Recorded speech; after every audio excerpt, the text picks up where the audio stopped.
दोस्तों, मेरा नाम है सौरभ बंसल। चैनल का नाम है स्टॉक केयर।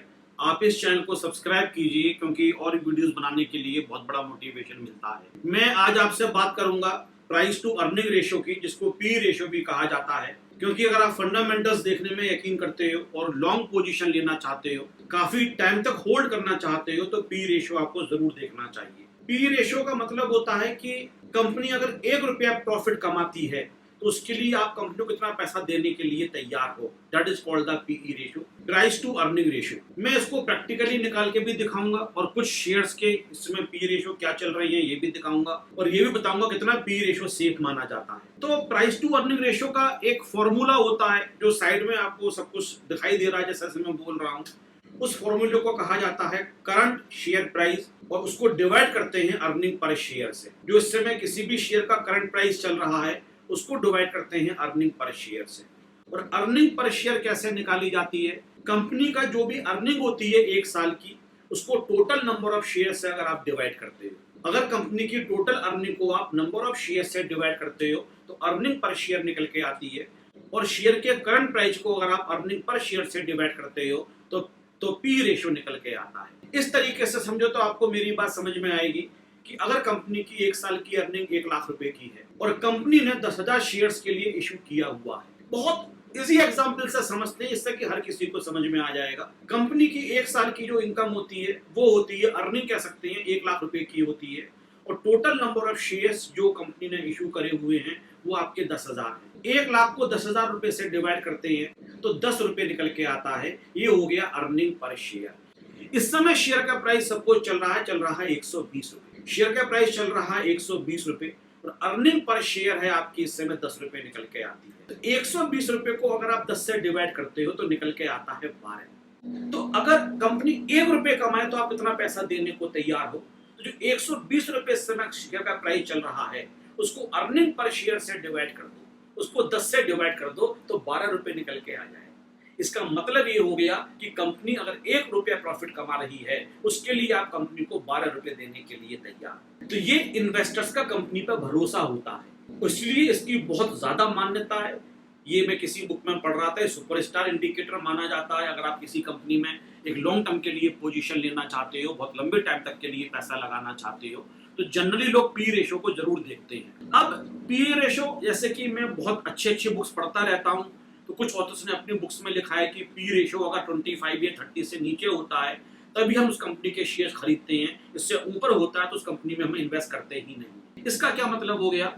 और क्या 25 या 30 से ज्यादा का अगर पी रेशो है तो क्या हमें इन्वेस्ट नहीं करना चाहिए? देखो, पी रेशो अगर ज्यादा है तो इसकी दो बातें हैं। एक तो 1 रुपया कंपनी के प्रॉफिट के लिए इन्वेस्टर ज्यादा पैसा देने को तैयार है। इसका मतलब ये हो गया कि जो इन्वेस्टर्स हैं वो कंपनी पे बहुत ज्यादा भरोसा कर रहे हैं। उन्होंने कंपनी के जो प्रोस्पेक्ट्स हैं वो बहुत अच्छे लग रहे हैं, फ्यूचर ग्रोथ अच्छी लग रही है, इसलिए वो ज्यादा पैसा देने को तैयार है।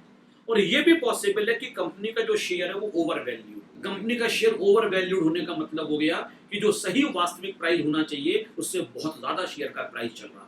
तो इसीलिए जब पी रेशियो ज्यादा होता है तो ये डर लगता है कि अगर शेयर ओवर वैल्यूड हुआ, जितना वास्तव में नहीं होना चाहिए था, तो कभी ना कभी करेक्शन लेगा और वो क्रैश कर सकता है, उसके प्राइस गिर सकते हैं। इसलिए हाई पी रेशियो को कई बार खतरनाक भी माना जाता है।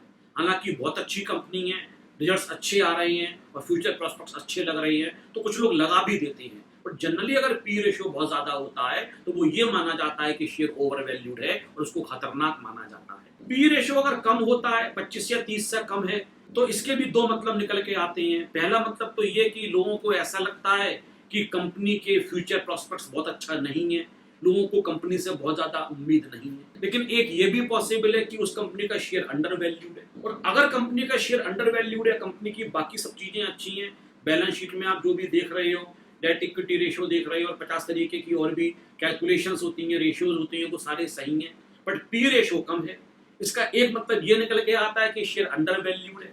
और अंडर वैल्यूड है तो यहाँ पैसा लगाने के लिए लोग बहुत अच्छा एक अपॉर्चुनिटी मांगते हैं, क्योंकि वो ये समझते हैं कि हमेशा करेक्शन होगा तो अपने सही प्राइस की तरफ जाएगा, सही वैल्यू की तरफ जाएगा, इसलिए इसमें पैसा लगा देना चाहिए। तो बहुत सारे लोग, अगर कंपनी की बाकी सब चीजें सही होती हैं और पी रेशियो कम होता है, तो ये अज्यूम करते हैं कि कंपनी का जो शेयर का वैल्यूएशन है वो कम है, उस कंपनी में पैसा लगाने के लिए तैयार हो जाते हैं। तो ओवर वैल्यूएशन या पी रेशियो ज्यादा होने का ये फायदा होता है कि लोगों का कंपनी में भरोसा ज्यादा होता है, और नुकसान ये होता है कि कहीं ये भरोसा झूठा तो नहीं है, कहीं जो शेयर का प्राइस है वो एक वैल्यूड के तरीके से नहीं है, ओवर वैल्यूड हो रखा है, वास्तव में कंपनी अंदर से खोखली। और पी रेशियो कम होने का एक फायदा तो ये होता है कि अगर शेयर अंडर वैल्यूड है तो वहां पे हम पैसा लगा सकते हैं, और अंडर वैल्यूड का एक मतलब ये भी होता है शायद कंपनी की बहुत अच्छी खबरें नहीं है, इन्वेस्टर्स को भरोसा नहीं आ रहा है, तो वो कंपनी को ज्यादा पैसा देने के लिए तैयार नहीं है। लेकिन मैं इससे एक कदम आगे चल के आपको एक एडवाइस करना चाहता हूं कि पी रेशियो 25 या 30 से कम हो या 30 से ज्यादा हो,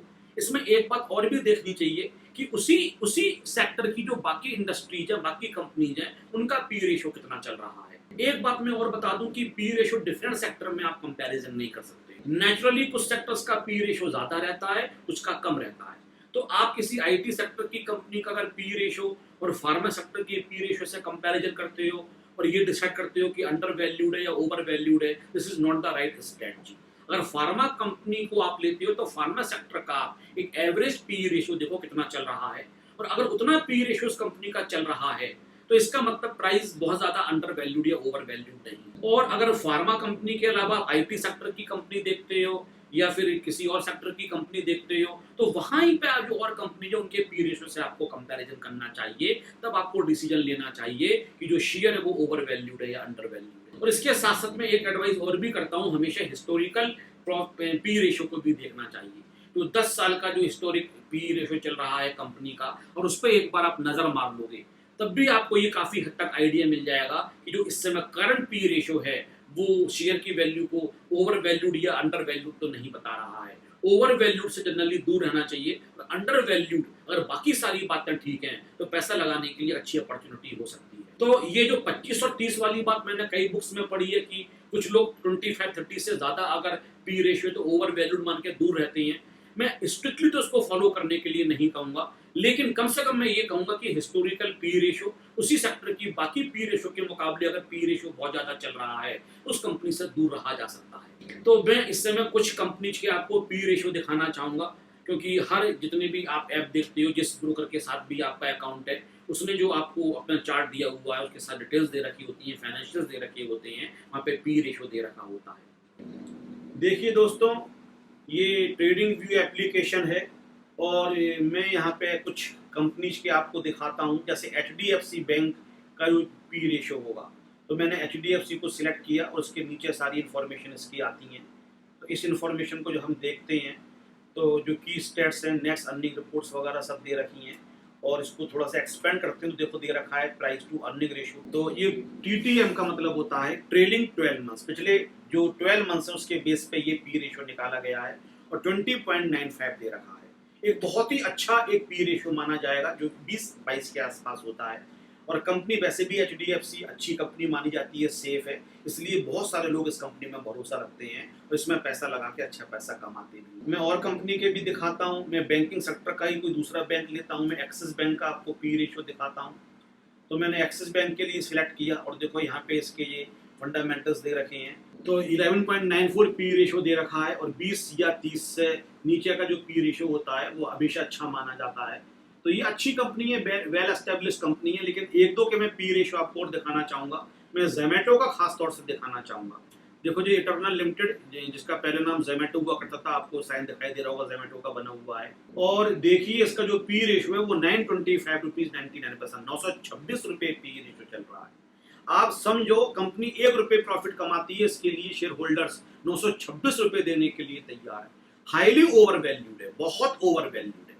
अब अगर ओवर वैल्यूड इस वजह से है कि लोगों को वास्तव में लगता है कि कंपनी की फ्यूचर ग्रोथ बहुत अच्छी है और बाकी जो इसके रेशियोज वगैरह हैं वो सही हैं, तब तो भैया इस कंपनी में आप एंटर कर सकते हो। और अदरवाइज देखा जाए तो 925 में बहुत सारे लोग तो केवल पी रेशियो देख के इसके अंदर एंट्री नहीं करेंगे। वो कहेंगे अगर बाई चांस इतना ज्यादा पी रेशियो चल रहा है तो इसका शेयर बहुत ओवर वैल्यूड है। ओवर वैल्यूड का मतलब, इससे मतलब नहीं होता है शेयर का प्राइस कम या ज्यादा है। कोई शेयर सस्ता या महंगा पी रेशियो से होता है। पी रेशियो ज्यादा है तो वो शेयर महंगा है, और अगर पी रेशियो कम है तो वो शेयर सस्ता है।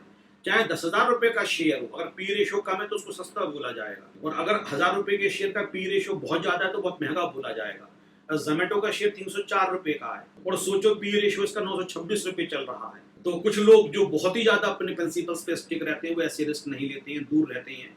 मैं बिल्कुल भी कोई एडवाइस नहीं कर रहा हूं आप लोगों के लिए कि आप कहां पैसा लगाओ कहां पैसा नहीं लगाओ। मैं तो बस एजुकेशनल पर्पज से बना रहा हूं कि कई लोग इससे दूर रहते हैं। इसी तरीके से मैंने फिर देखा स्विगी, और शायद इसको लॉस हो रहा है, तो जो लॉस होता है उसका पी रेशियो निकल के आ ही नहीं सकता है। तो प्राइस टू अर्निंग रेशियो देखो यहाँ पे डैश लगा हुआ है, और इसका रीजन भी शायद यही होगा, जो अर्निंग दे रखी होगी वो अर्निंग इसकी नेगेटिव में दे रखी होगी, और अर्निंग देखनी पड़ेगी। अर्निंग अगर नेगेटिव में होती है, लॉस हो रहा होता है, तो पी रेशियो निकल के नहीं आता है, तो उसमें तो वैसे भी लोग थोड़े से कॉशियस हो जाते हैं। और मैं एक पेटीएम का भी आपको दिखाना चाहूंगा। पेटीएम को जब मैंने ओपन किया तो इसको मैंने एक्सपेंड किया, तो यहाँ पे प्राइस टू अर्निंग रेशियो दे रखा है 245, 245 प्राइस टू अर्निंग रेशियो दे रखा है। मतलब पेटीएम ₹1 कमाए, इसके लिए शेयर होल्डर्स 245 रुपीज कंपनी को देने के लिए तैयार है। तो ये भी बहुत ज्यादा ओवर वैल्यूड है। तो आप अपना डिसीजन लो। मैं हमेशा हर वीडियो में साफ साफ बोलता हूँ, आप चाहे स्कैल्पिंग कर रहे हो, चाहे आप डे ट्रेडिंग कर रहे हो, चाहे स्विंग ट्रेडिंग कर रहे हो,